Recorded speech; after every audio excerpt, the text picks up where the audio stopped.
আজকের ভিডিওটা মুখে পানি আনার ভিডিও। এইটা যারা দেখবে তারাই মুখেতে পানি এসে পড়বে, বিশেষ করে মেয়েরা।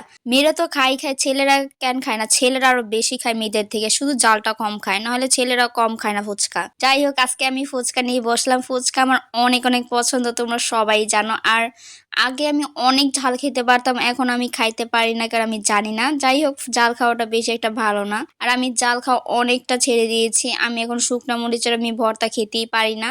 আর এইখানে টক পানিটা খেতে এত এত মজা ছিল, আমি আর আমার ভাগিনা এমন ভাবে খাচ্ছি যেন দুইজনে রেস লাগাচ্ছি। যাই হোক, ফুচকাটা খেতে অনেক অনেক মজা ছিল। আর এখন কারা বলে শুধু মেয়েরাই ফুচকার জন্য পাগল? একদমই না, ছেলেরাও পাগল। ছেলেরাও ফুচকা দেখলে কিভাবে খায়, তারা শুধু একটু ঝালটা কম খায়, মেয়েরা একটু ঝালটা বেশি খায়, এতটুকু আর কিছুই না। আর অনেকদিন পরে ফুচকা খাইতেছি, আমার অনেক অনেক ভালো লাগতেছে। আর এটা শহীদ মিনার ফুচকাটাও অনেক মজা ছিল। তখন ওই দিন একটু চাষার হাতে একটু কাম ছিল, তার জন্য যাওয়া হয়েছে।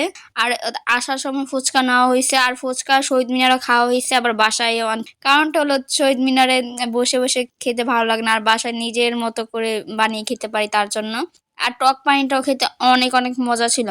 তোমরা কারা কারা ফুচকা পছন্দ করো আমাকে অবশ্যই জানিয়ে যাবে। আমার অনেক অনেক ভালো লাগে, আমার ভাগিনা যেমন খায় আমিও তেমনই। এইটা একদম বেশি ঝাল ছিল না, একদম মিডিয়ামের যেই ঝালটা ওইটাই ছিল।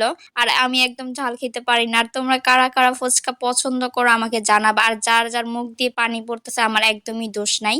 এখানে আমি নিজেই তো আমার খারাপ লাগতেছে ভিডিও এডিট করার সময়, এখন ফুচকা খেতে মন চাইতেছে। যাই হোক, ভিডিওটা কেমন হয়েছে তোমরা অবশ্যই জানাবে। আর কার কার মুখ দিয়ে পানি পড়তেছে সেইটাও জানাতে ভুলবা না, সবাই বলে যাবে আমাকে। ফুচকার জন্য ভিডিওটা কেমন হয়েছে সেটাও আমাকে বলে যাবে। আর ভিডিওটা কেমন হয়েছে সবাই আমাকে জানাবো। সবাইকে আল্লাহ হাফিজ।